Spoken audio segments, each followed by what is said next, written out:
La segunda trastornación es la guerra de reforma.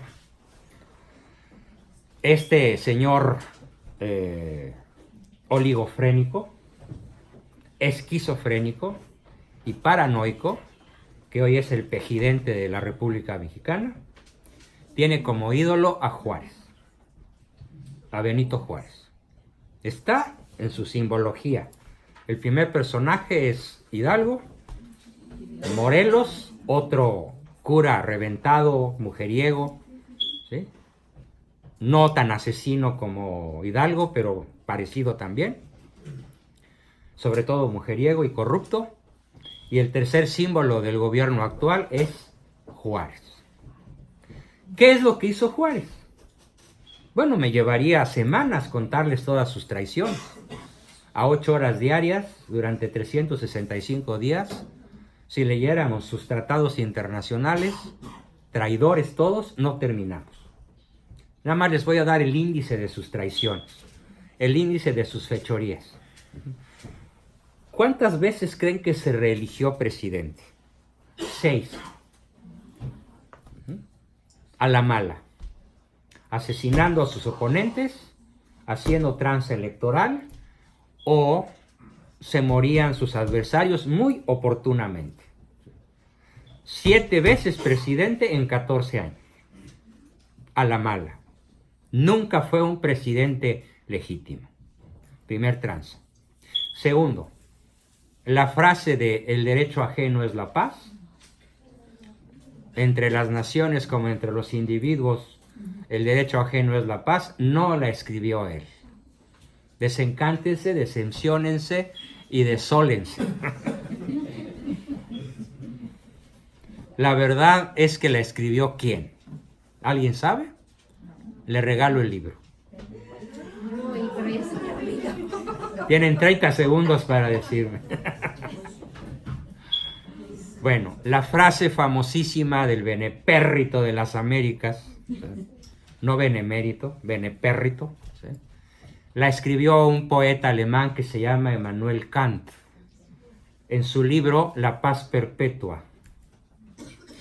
Seguramente Juárez la leyó, le gustó y le puso su nombre y se la apropió. O sea, se trata de un plagio, de un robo, que hoy sería materia de un delito penal gravemente penado. Así que olvídense, cuando vuelvan a escuchar este lema, inmediatamente háganme el favor de decir, eso no lo dijo Juárez. ¿Cómo? No, lo dijo el poeta alemán Immanuel Kant en su libro La paz perpetua. Y Juárez simplemente se lo fusiló. ¿Sí? Tercero, cuando los jefes del gabinete de Juárez conocen las tierras sonorenses. ¿Alguien es de Sonora? ¿No? Bueno, no importa. Sonora es la tierra más rica de México para la agricultura, sobre todo para la marihuana. ¿Sí? Se da, pero de manera milagrosa, ¿no? Por ahí está lo que se llama el Triángulo Dorado. Y por eso ahí el Chapo puso sus dominios, ¿no? Bueno, pues entonces cuando algunos miembros del gabinete de Juárez le dicen, oye, esos indios yaquis y mayos no nos quieren dar sus terrenos, los tienen improductivos. Nosotros queremos esos terrenos, millones de hectáreas. Y Juárez les dijo, ¿y qué quieren que haga? Pues que se los quites y nos los des. Y ni tardo ni perezoso, Juárez ordenó a un piquete de 1000 y pico de soldados, mercenarios, que fueran a Bacum, un pueblo indígena yaqui que queda en Sonora entre el río Mayo y el río Yaqui, y a cañonazos mataron a 1500 indígenas desarmados metidos en la iglesia del pueblo. Cuando terminó la matanza, Juárez firmó, páguenles a los soldados y a lo que sigue. Repartió las tierras entre su gabinete y hasta la fecha los ricos de Sonora son de la época de Juárez. ¿Quién sabía esto? Ese es el verdadero Juárez. Por eso es el ídolo del peje. Pero no contento con eso, no contento con matar personas de su misma raza, él era indio. y es el presidente que más indígenas ha matado en toda la historia de México.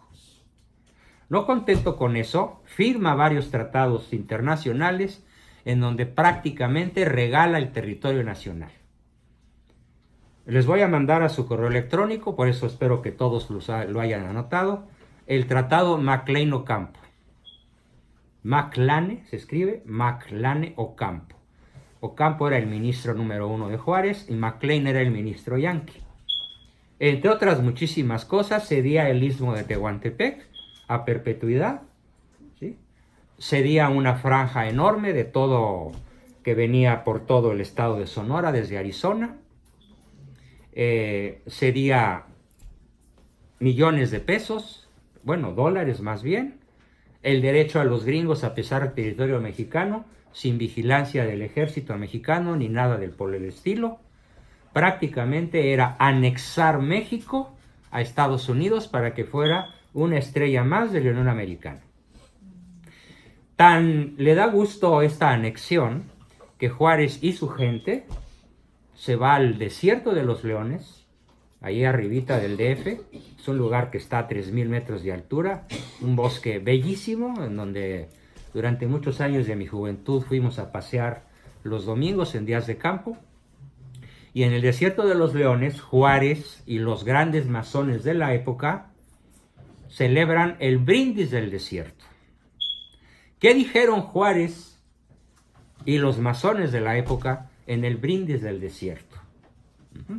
Roguemos al gran arquitecto del universo, o sea, Satanás, no Dios, Lucifer, para que México sea una colonia yanqui. Ese fue el brindis del desierto y ese es el heroísmo de Benito Juárez. Y otras muchas cosas más, que sería muy largo y muy doloroso para mi estómago platicar, porque cada vez que platico de esto me da diarrea. Espero que a ustedes no.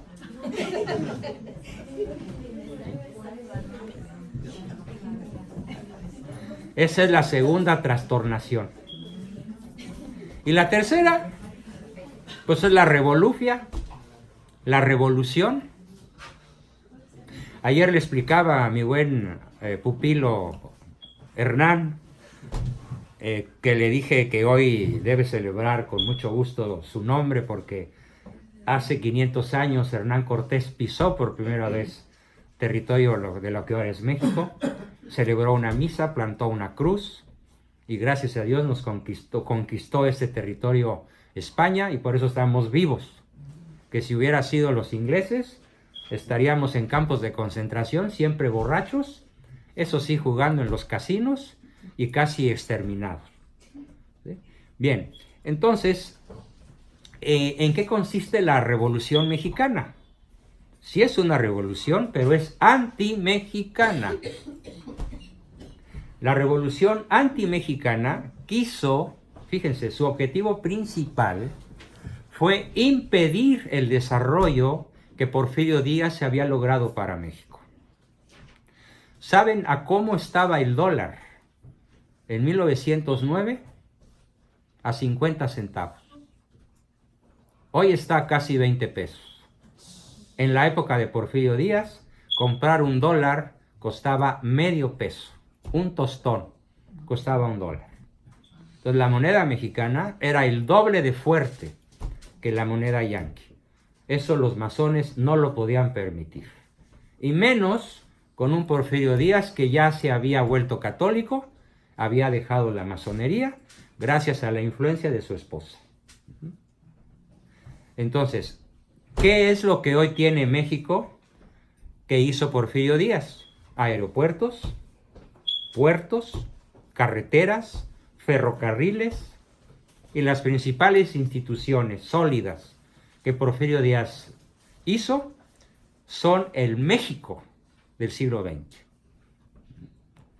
Entonces, con ese poder que tenía Porfirio Díaz en su paz porfiriana, sí, gobernó 30 y tantos años y logró pacificar al país. Acabó con los bandidos de Río Frío, acabó con el abigeato, que es el asalto a campo abierto, logró tener un ejército poderoso, logró tener una economía saludabilísima, comerciar con toda la tierra y hacer de México un verdadero paraíso. Olvídense lo que les han contado sobre la época porfirista. Puras mentiras. Porfirio Díaz es uno de los grandes presidentes de México en su parte final de su mandato. Los últimos 10 años, admirable todo lo que hizo. Los ferrocarriles nacionales, las carreteras nacionales, los aeropuertos, los puertos, ¿sí?, son obra de Porfirio Díaz. Bien, esto le costó la presidencia. Los masones americanos, ¿sí?, platican con los masones mexicanos, el principal de ellos, Madero. Ahorita les digo quién era este Indionesio, ¿sí? No Indalecio, Indionesio, ¿sí? Es increíble lo que les tengo que decir de él. Platican y financian a todos los revolucionarios aztecas. El río, el oro gringo corrió a mares por la nación mexicana para derribar a Porfirio, para que México dejara de ser un peligro para la potencia yanqui. Esa es la triste historia de un ranchero enamorado. ¿Sí? Olvídense de que la revolución nos liberó, nos hizo esclavos. Más de lo que pudiéramos haber sido, la revolución esclavizó al pueblo de México a un poder hegemónico que se llamó PRI, después PRIAN y ahora Primor. ¿Sí? O más concretamente, Morena, que son puros de la vieja guardia del PRI. Bien, entonces voy a mencionar algunas de las hazañas de los principales revolucionarios. ¿Ustedes creen que Pancho Villa fue un héroe? Pancho Villa tuvo 900 hijos naturales, todos por violación de otras tantas mujeres. Nada más digo eso, aparte de miles de asesinatos. Asesinatos a sangre fría. Ningún héroe Pancho Villa. Zapata, el famosísimo Centauro del Sur. ¿Saben cuál era su deporte favorito? Volar trenes con dinamita, secuestrar muchachas de todas las edades, no se salvaban ni las viejitas, mucho menos las jovencitas, ya secuestradas, las violaba a su soldadesca, ya violadas, desesperadas, heridas, deprimidas, aterrorizadas, escogían a las más bonitas o a las que les caían gordas, con la bayoneta les sacaban los ojos, les ponían pólvora, una mecha y las hacían estallar. Ese es mi general Zapata. Ese es el verdadero héroe del Ejército Zapatista de Liberación Nacional. Es otro de los símbolos del narcosistema actual. ¿Y qué hizo Carranza?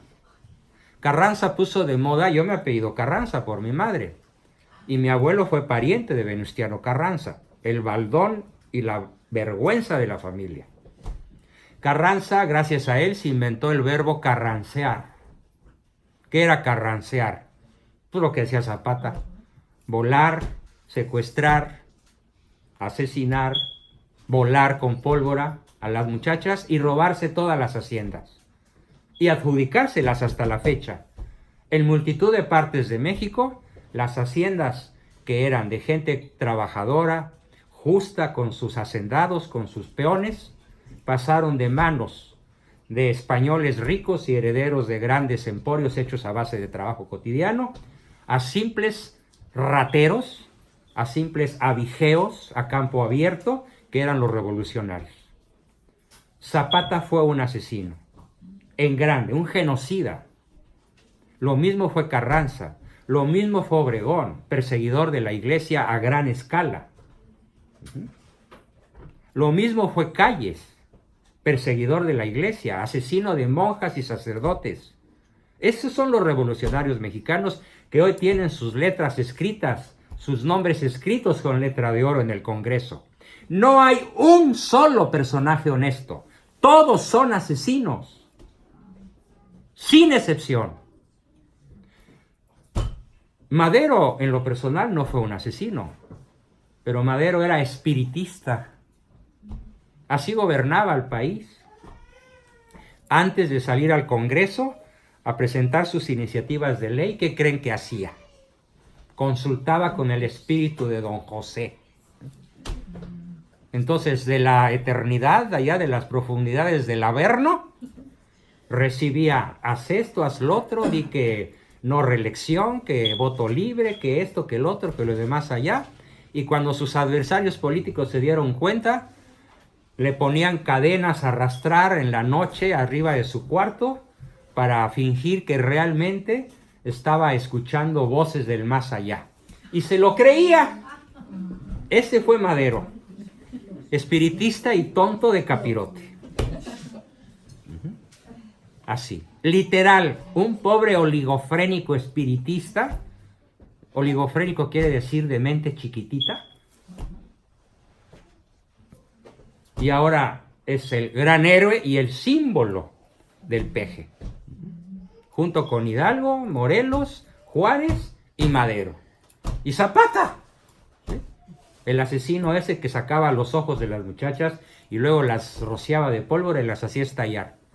Bueno, ya se podrán imaginar el destino para México en manos de un personaje perverso o ignorante o ambas cosas, que tiene estos símbolos que se dedicaron a destruir a nuestra patria.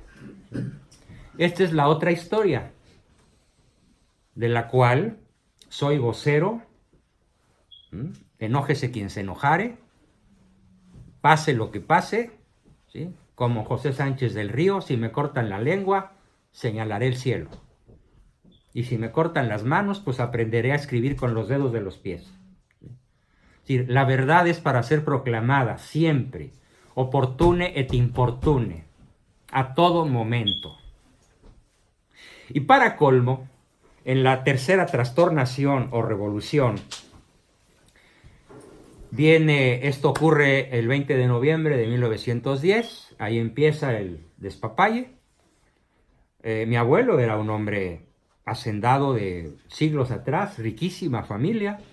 Él se iba a Valle de Santiago, una presa que estaba ahí cerquita de su ciudad donde él vivía, a jugar patitos con centenarios de oro. Y los muchachos de la comarca se tiraban de clavado para que el centenario no que llegara al fondo, porque mide 100 metros de hondo.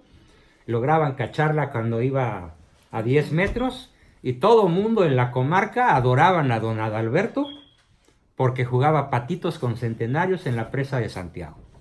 Pues todo eso se lo acabó la revolución. No digo de mi abuelo, acabó con la riqueza del campo mexicano. Nunca el campo mexicano volvió a ser productivo desde la revolución. Los inventores del maíz, hoy importamos maíz. Y uno de los países más ricos en petróleo, hoy compra su gasolina en Texas. ¿Por qué? Bueno, sería muy largo de explicar, pero sobre todo por la gran corrupción desde López Portillo para acá. Entonces, el México de hoy se explica por lo que narro en otro libro que tengo aquí enfrente de mí, un libro que se llama El Pacto de los Generales. Ayer y hoy. Voy a procurar explicarlo en los 15 minutos que me quedan. El resumen, el índice del Pacto de los Generales. Pues resulta que después de muchos años de guerra, de 1910 a 1928, estamos hablando de 18 años de guerra civil, donde todos se mataban entre sí, masones contra masones, católicos contra masones, masones contra católicos. Los católicos también se comían entre sí, aunque en mucho menor grado. Era un desgarriate el país, todo en picado. Se acabó la paz porfiriana, se acabó el campo mexicano, se acabaron las haciendas, se acabó el comercio internacional, todo estaba de cabeza. Y surgió un líder masón llamado Plutarco Elías Calles. Y les empezó a decir a los generales revolucionarios: Si nos seguimos matando entre nosotros, los papistas van a retomar el poder. ¿Quiénes eran los papistas? Pues los católicos. Así que para que los papistas no retomen el poder, los convoco a formar una fuerza política hegemónica que tome el control de México. Logra convencerlos y se reúnen en una casa en la colonia Roma, en la Ciudad de México, 200 generalotes asesinos, revolucionarios, abigeos, asaltacaminos, violadores, de lo peor, psicópatas, bajo el mando férreo de Plutarco Elías Calles, que además era un gran masón y muchos le obedecían. Llegan sin armas y son espiados durante las noches del 28 al 30 de noviembre, los últimos días de noviembre de 1928, por un personaje muy especial que fue mi abuelo, que era el jefe de la U, el jefe cristero más importante en el ala civil, mi abuelo Adalberto Abascal. Y él se enteró, no sé a qué distancia ni de qué manera con exactitud, es una historia complicada de contar, donde hay ciertas lagunas mentales, tanto en mí como en él las había, pero lo que sí sé es qué fue lo que él me transmitió. Me lo transmitió mi padre y uno de mis hermanos también me lo explicó, Salvador. Así que por 3 fuentes diferentes conozco a fondo, y por eso lo hice el libro, cuáles fueron los pactos de los generales en los últimos días de noviembre en presencia del embajador yanqui, Dwight Morrow. 7 pactos, 7 juramentos que a la fecha se han cumplido. ¿Qué se pudo haber jurado en esa época que hoy está vigente? A ver, propongan.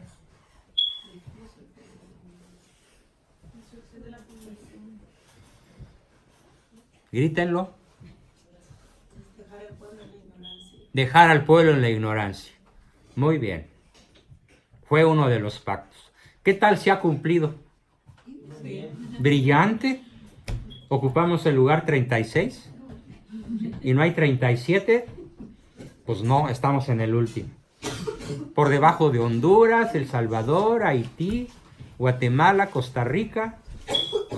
México es un país en donde sus niños no saben sumar, restar, multiplicar ni dividir y tampoco saben escribir en español. Sus adultos tampoco. Nada más visiten Facebook para que vean cómo escribe hoy la gente con títulos de ingeniería y hasta de abogacía, con las patas. Yo invariablemente en mi Facebook contesto a mis detractores: mira, ¿quieres que te tome en serio? Toma un curso de ortografía y español y después debatimos. Claro, la respuesta es una mentada de madre, ¿no? Si bien me va. Entonces, uno de los pactos fue: vamos a dejar al pueblo sumido en la ignorancia. Y ahora, peor que nunca,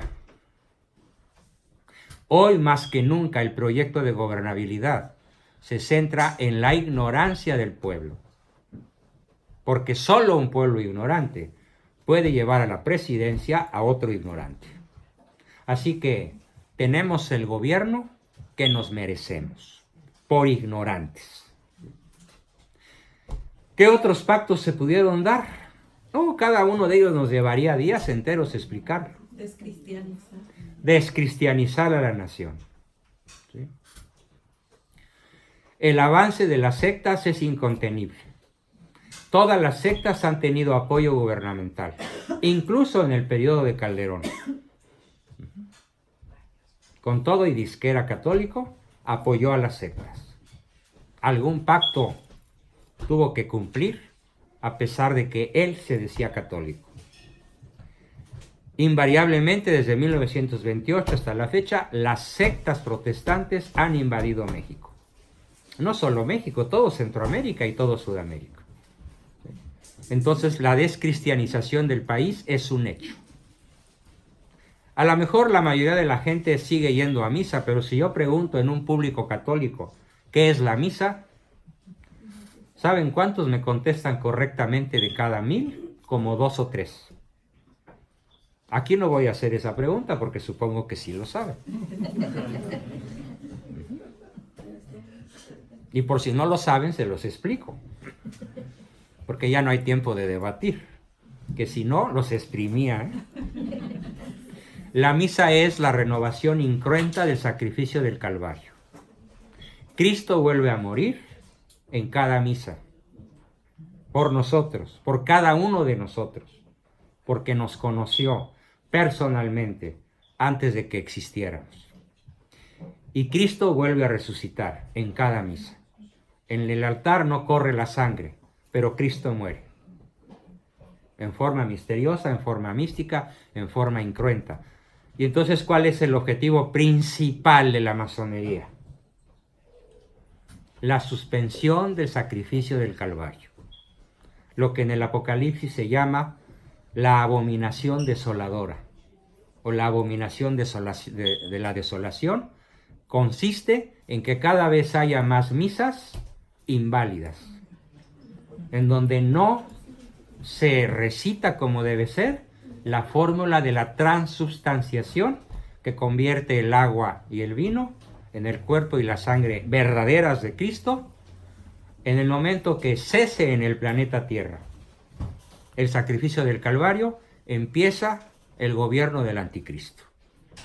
Ese es el objetivo central de la masonería, la suspensión del sacrificio del altar. Y ha sido el objetivo primordial, no solo de la masonería universal, sino de la masonería mexicana. E instalar en su lugar los ritos como el que ya le vimos al Peje, el día de su toma de posesión, o el día que fue a consagrar al Tren Maya pidiéndole permiso a la Madre Tierra. Puros ritos paganos, ¿sí? Y maléficos y diabólicos. Entonces, la descristianización de la nación. Otro pacto. No los estoy diciendo en orden. Otro pacto, ¿cuál pudo haber sido? A ver, vamos a perpetuarnos en el poder. Si recorremos la historia de México desde 1928 hasta la fecha, nunca ha cambiado nada. Si ustedes creen que Fox y Calderón fueron gobernantes del PAN, están muy equivocados. Fueron gobernantes del narcosistema. Sirvieron a la misma bestia apocalíptica que gobierna México desde la caída de Iturbide. Desde el fusilamiento de nuestro libertador hasta la fecha, sirven a la bestia apocalíptica, sirven a la masonería. Lo hizo Fox y lo hizo Calderón. Traicionando su fe y sus principios que supuestamente tenían. Entonces, la perpetuación del grupo de poder en el poder es un hecho. No importa que se haya llamado PNR, después PRI, después PAN, después Morena, después PRD, y hoy se llama Primor porque todos los que están en Morena fueron del PRI, casi sin excepción. ¿Sí? Anda por ahí un chiste genial que dice que pues hay que fusionar las guarderías con los abuelitos. Y entonces, ¿quién va a gobernar? Porque todos los abuelitos están en palacio, ¿no? En fin, los mexicanos nunca dejaremos de reírnos de nuestras tragedias, ¿no? Qué bueno, ¿no? Siquiera el buen humor nos acompaña hasta en la muerte, ¿no? En los velorios todo el mundo cuenta chistes, ¿a poco no? Que viva México, ¿no?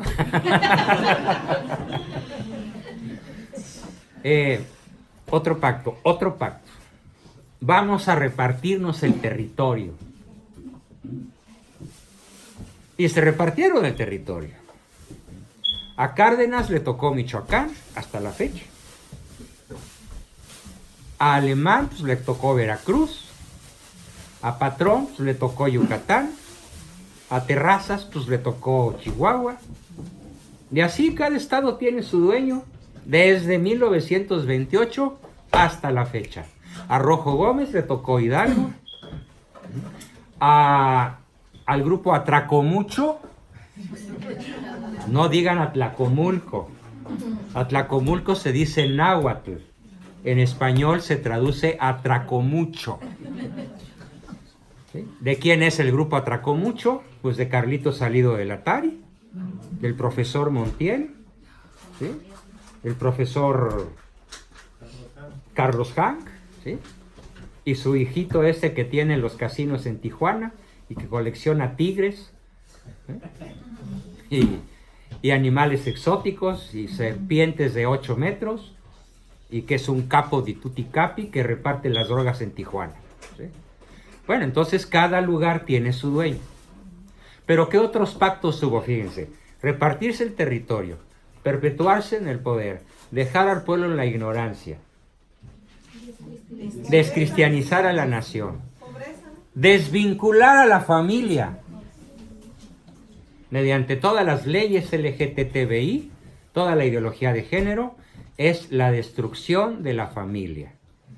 Porque si se destruye la familia, se destruye todo. ¿Por qué? Porque la familia es la célula natural de la sociedad. ¿Sí? Sexto pacto, alguien dijo pobreza, sí, pero la pobreza no se logra directamente. La pobreza se logra con la ignorancia, del primero de los pactos que mencionamos, pero la pobreza también se logra con una de las cosas más arteras, más nefastas que México haya sufrido, y es el empobrecimiento del campo. ¿Qué se necesita para que el campo sea productivo? Tan simple como esto. Cuando yo vengo en avión a los Estados Unidos, siempre me encanta ir en la ventanilla observando los campos, siempre verdes. No hay un solo territorio desperdiciado de este lado del Bravo. Pero ¿cuánto tiene un ranchero gringo en propiedad? Miles de hectáreas. Un ranchero gringo puede tener en Texas 50,000 hectáreas de él. Y él solito produce todos los jitomates que se necesitan en todo Texas. O él solito produce todos los cacahuates que se necesitan en toda la Unión Americana. O él solito produce todo lo que necesita el mercado de alimentos. ¿Por qué? Porque sus tierras son suficientemente grandes y suficientemente irrigadas para que sean altísimamente productivas. Para que tengan una idea, lo que hace un ranchero gringo, lo hacen 100 mexicanos. ¿Y cómo es la propiedad agrícola en México? Atomizada. Parcelitas chiquititas, ejidales, ¿para qué? Para que ningún terreno mexicano sea competitivo a nivel internacional. Así de simple. A eso se dedicó la Secretaría de la Reforma Agraria, a atomizar la propiedad del campo mexicano hasta extinguirla. Y entonces México es una nación, no tan hambrienta como Venezuela, pero para allá vamos. Ese fue el sexto pacto. Y el séptimo, entregar el mando del ejército mexicano al ejército yanqui. ¿Sí?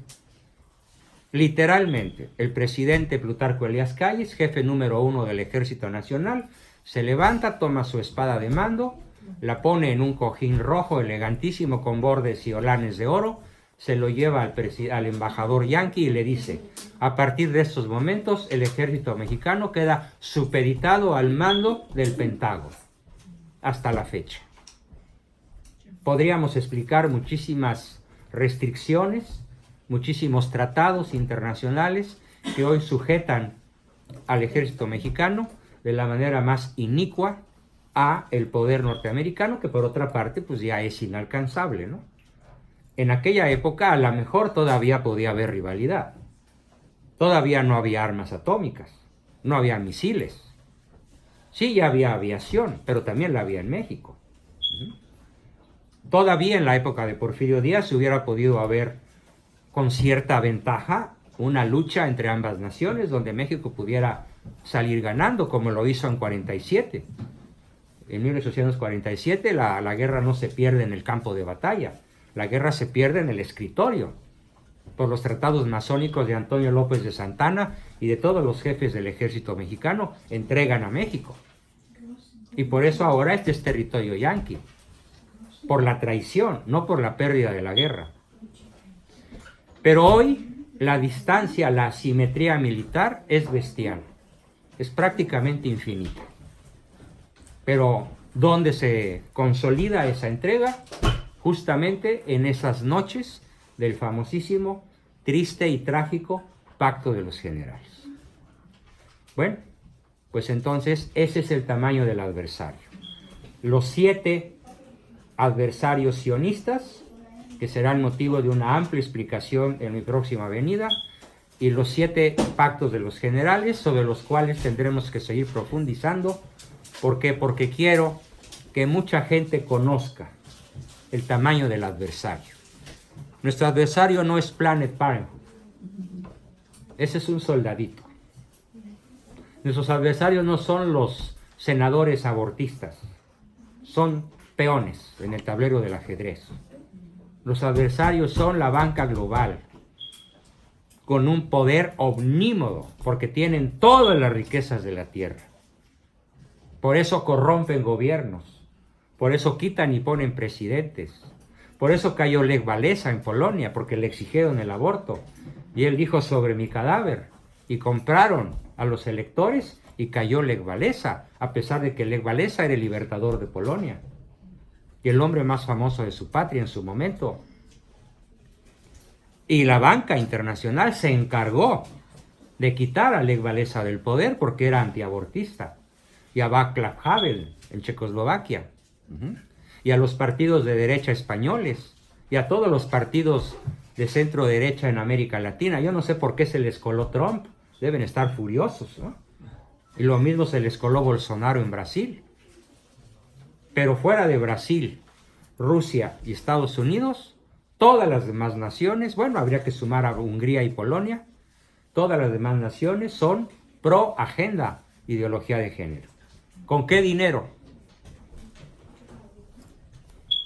Ya mencioné: banca, ejército, gobierno, mass media, drogas, universidades, todos, y además, por si fuera poco, los cardenales y obispos traidores incrustados en la curia romana son el enemigo a vencer. Por esa razón concluyo diciendo: no luchamos contra carne y sangre, sino contra espíritus malignos que vagan por el mundo para la perdición de nuestras almas. Así que propongo que cerremos la sesión, si alguien la tiene por ahí o se la sabe completa, con la oración a San Miguel Arcángel. Bien, muchas gracias y hasta la próxima. Qué lástima que se acabó, pero así es. Bueno, que se oiga, ¿no?